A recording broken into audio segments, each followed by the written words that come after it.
Hello students. हमने solution chapter जो था वो हमने पूरा पढ़ लिया था, लेकिन उसके कुछ की पॉइंट्स हैं, कुछ गोल्डन पॉइंट्स हैं, मैं वो आपको बता देता हूँ। उसमें कुछ जैसे कोई डाउट्स वगैरह आ जाएं, कोई प्रॉब्लम न्यूमेरिकल वगैरह आ जाएं, ठीक है ना, तो उसके लिए मैं आपको कुछ शॉर्ट ट्रिक्स बता रहा हूँ, ठीक है। तो गोल्डन पॉइंट्स मैं आपको बता रहा हूँ, गोल्डन पॉइंट्स।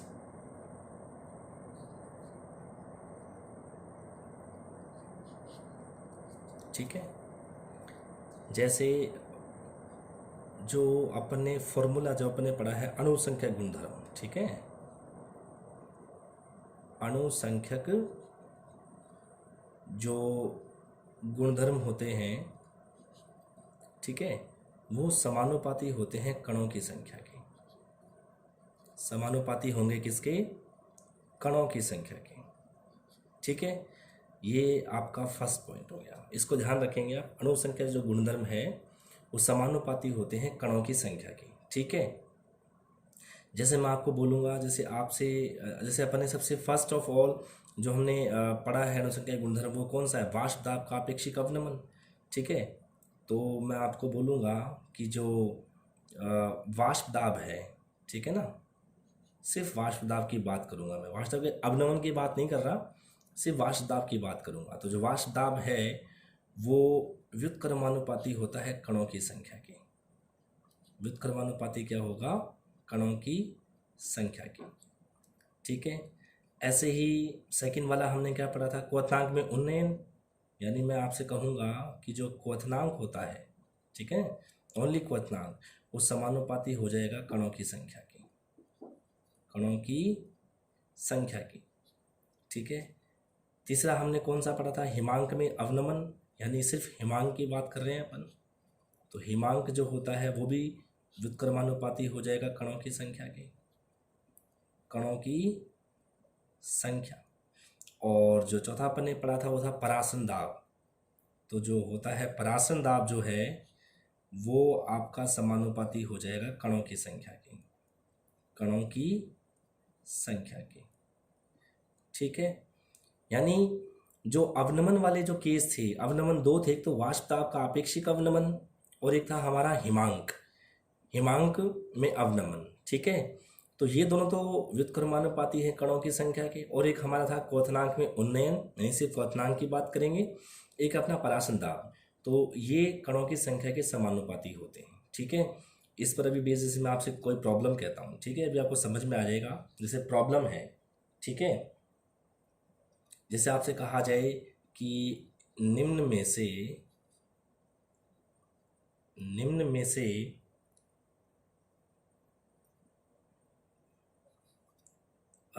किसका क्वथनांक, निम्न में से किसका क्वथनांक सर्वाधिक है? सर्वाधिक है, ठीक है। तो आपको दे रखा है 1 मोलर बेरियम क्लोराइड, ठीक है, 1 मोलर यूरिया, 1 मोलर FeCl3, ठीक है, और एक दे रखा आपको 1 मोलर NaCl। तो ये दे रखा आपको, ठीक है। अब हमें पता करना है कि इनमें से सबसे ज़्यादा क्वथनांक किसका होगा। तो आपको क्या करना है, आप इनको देखिए कि ये कितने कणों में टूट जाते हैं, ठीक है। जैसे हमारे पास यूरिया है, ठीक है ना, तो यूरिया NH2CO NH2 है, तो ये तो सिंपली घुल जाता है पानी के अंदर में, यानी आपको सिर्फ एक ही कण प्राप्त होगा इसका, ठीक है। हमारे पास है NaCl, NaCl को जब आप पानी में घोलोगे तो क्या बनेगा? Na plus plus Cl minus, यानी यहाँ पे आपको कितने कण मिले? 2 कण मिले। फिर अपन बात करते हैं बेरियम क्लोराइड की, जब आप इसको देखेंगे तो क्या बनेगा? Ba2 प्लस 2Cl माइनस, यानी यहाँ पे कितने कण मिले आपको? 3 कण मिले। ऐसे अपन बात करेंगे FeCl3 की, इसको देखिए, तो यहाँ पर एक तो Fe3 प्लस और 3 Cl माइनस हो गए, यानी यहाँ पे कुल कितने मिले हमें? 4 कण, ठीक है। अब हमें पता है कि जो क्वथनांक होता है समानुपाती है कणों की संख्या के। सबसे ज़्यादा कण किस में है? FeCl3 में, क्योंकि सबकी सांद्रताएं बराबर है। देखो यहाँ पे 1 मोलर, यहाँ भी 1 मोलर, यहाँ भी 1 मोलर और यहाँ भी 1 मोलर। तो सबके अंदर में जो मोलरता है, सांद्रता है, सामर्थ्य जो है बराबर है। बट कणों की संख्या सबसे ज़्यादा कहाँ पे है? आपके FeCl3 यानी फेरिक क्लोराइड में है, 4 कण। तो इन चारों में सबसे ज़्यादा जो क्वथनांक होगा वो किसका होगा? आपका FeCl3 का होगा। आगे समझ में? तो आपका आंसर कौन सा आ जाएगा? FeCl3। ठीक है। जैसे मैं आपको एक प्रॉब्लम और दूं, ठीक है, ये है निम्न को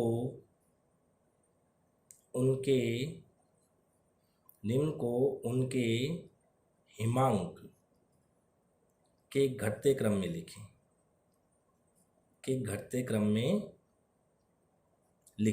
ठीक है। हम उनको घटते हुए क्रम में लिखेंगे, ठीक है। कौन कौन से हैं? आपके पास है 1 मोलर ग्लूकोज, ठीक है। ऐसे ही आपके पास क्या है? 1 मोलर NaCl, और हमारे पास क्या है? 1 मोलर CaCl2, ठीक है। तो हमें इनको हिमांक के घटते हुए क्रम में रखना है। तो ग्लूकोज का फॉर्मूला क्या होता है? C6H12O6। तो ये आपको सिर्फ एक ही कण मिलेगा। इसको पानी में घोलोगे तो घुल तो जाता है, ये हाइड्रोजन बॉन्डिंग कर लेता है पानी के साथ में, लेकिन ना तो इसका आयनन होता है, ना ही संगुणन होता है। हम इसकी बात करेंगे तो यहाँ से हमें कितने कण मिलेंगे? 2 कण मिलेंगे। हम यहाँ से बात करेंगे, यहाँ पे हमें कितने मिलेंगे? 3 कण मिलेंगे, ठीक है। घटता हुआ क्रम क्या होता है? ऐसा होता है, ठीक है। अब हिमांक जो है वो कणों की संख्या की व्युत्क्रमानुपाती है। तो जिसके कण जितने ज़्यादा होंगे, ठीक है ना, जिसके कण जितने ज़्यादा होंगे उसका हिमांक उतना ही कम होगा। कम होगा मतलब ये वाला यहाँ आ जाएगा, यानी जो 1 मोलर CaCl2 है वो सबसे आखिरी में जाएगा, ठीक है। और यहाँ पे आ जाएगा NaCl और यहाँ पे आ जाएगा आपका ग्लूकोज। यानी सबसे ज़्यादा जो हिमांक होगा वो ग्लूकोज का होगा, उससे कम हिमांक NaCl का होगा, और सबसे कम जो हिमांक है वो CaCl2 का होगा, ठीक है। इसीलिए जो ये अपने जो ठंडे प्रदेश होते हैं वहाँ पर क्या करते हैं? बर्फ़ को पिघलाने के लिए काम में क्या लेते हैं? NaCl, CaCl2, इनका छिड़काव करते हैं। उससे क्या होता है भाई? पानी का जो हिमांक होता है ना वो कम हो जाता है, ठीक है। या मैं इसको यूँ कह सकता हूँ कि जो वहाँ पर जो गाड़ियाँ चलाई जाती हैं, जो आपके व्हीकल्स होते हैं ना, उनके अंदर में पानी के साथ में इनको मिलाया जाता है। उससे क्या होगा? पानी का जो हिमांक वो कम हो जाएगा, इससे जम नहीं पाएगी। इससे बर्फ़ अगर जमेगी नहीं तो क्या जो पाइप वगैरह है वो फटेगा नहीं, ठीक है ना। ऐसे में कह सकता हूँ जैसे बर्फ़ जम जाती है तो उन पर इनका छिड़काव कर देते हैं ना, तो जल्दी पिघल जाती है, रास्ता साफ़ हो जाता है, ठीक है। तो ऐसे क्वेश्चंस भी बनते हैं। तो ये गोल्डन पॉइंट ध्यान रखिएगा। अनुसंख्या गुणधर्म जो होते हैं वो समानुपाती होते हैं कणों की संख्या की, ठीक है। ऐसे क्वेश्चंस अक्सर कॉम्पिटिटिव एग्जाम्स में पूछे जाते हैं, बोर्ड्स में भी आते हैं ऐसे क्वेश्चन, ठीक है भाई।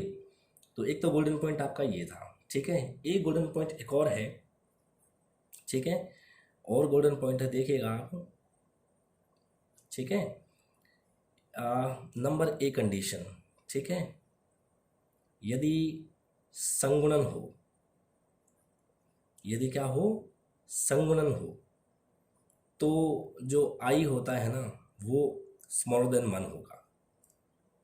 और अगर क्या हो रहा हो? आयनन हो रहा हो विलय का, ठीक है।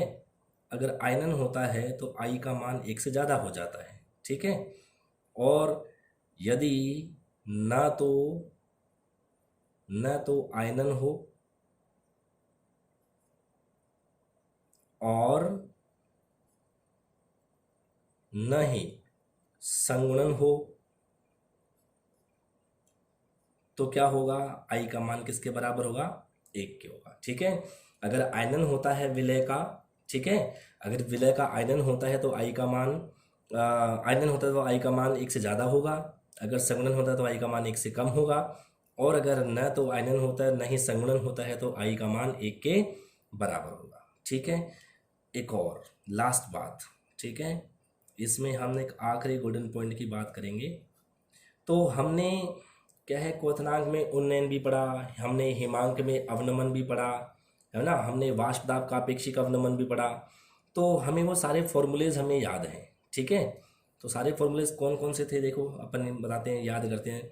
सबसे पहले है वाष्प दाब का अपेक्षिक अवनमन, डेल पी इक्वल्स टू क्या होता है, डब्ल्यू, ठीक है ना, ये आपका डब्ल्यू ए है अपॉन कैपिटल डब्ल्यू बी है, इनटू अणुभार किसका है, बी का है, अपॉन अणुभार ए का है।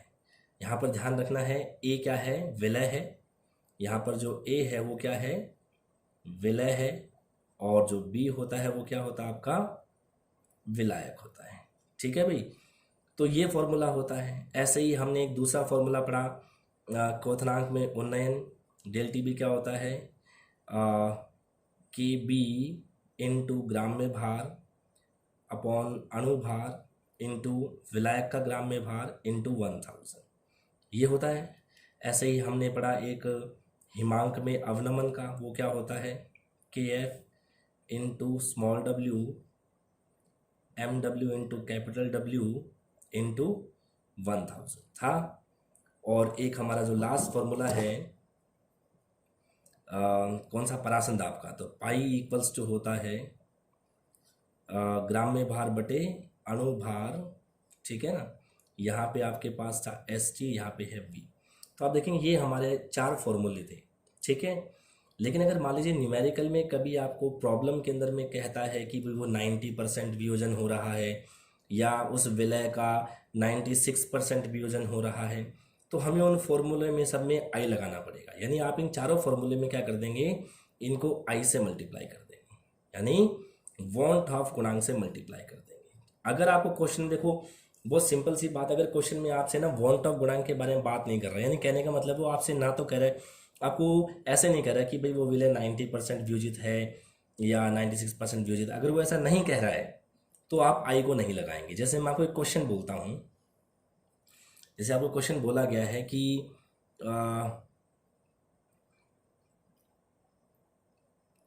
5 ग्राम कोई आपके पास अज्ञात विलय है, 5 ग्राम क्या है, अज्ञात विलय है, ठीक है, जिसे 100 ग्राम पानी में घोला गया है, जिसे क्या गया है, 100 ग्राम पानी में घोला गया है।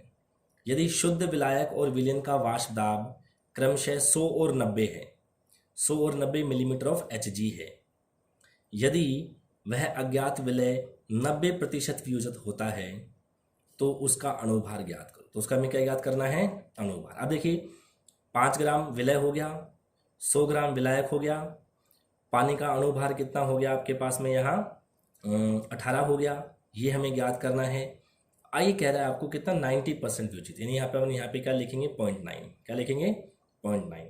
और डब्ल्यू ये जो आपका डेल पी है, यहाँ पे अपन क्या लिखते हैं, विलायक का वाष्प दाब माइनस विलयन का वाष्प दाब अपॉन विलायक का वाष्प दाब, यानी 100 माइनस 90 अपॉन 100। तो मेरा कहने का मतलब ये है कि आपको किसी प्रॉब्लम में अगर आपको ये ना कहा जाए कि भाई कि जो वो विलय है वो 90% वियोजित होता है या 80% वियोजित होता है, वो नहीं कहें तो आपको ये आई को इंडिकेट नहीं करना है, सीधा अपन ये फॉर्मूला लगाएंगे। और अगर वो परसेंटेज वियोजन बताता है तो आपको आई लिखना होता है, ठीक है, ये आप ध्यान रखेंगे। तो ये कुछ आपके की पॉइंट थे, चैप्टर अपना हालांकि ख़त्म हो गया था, बट आप इसका ध्यान रखेंगे। Okay, thank you.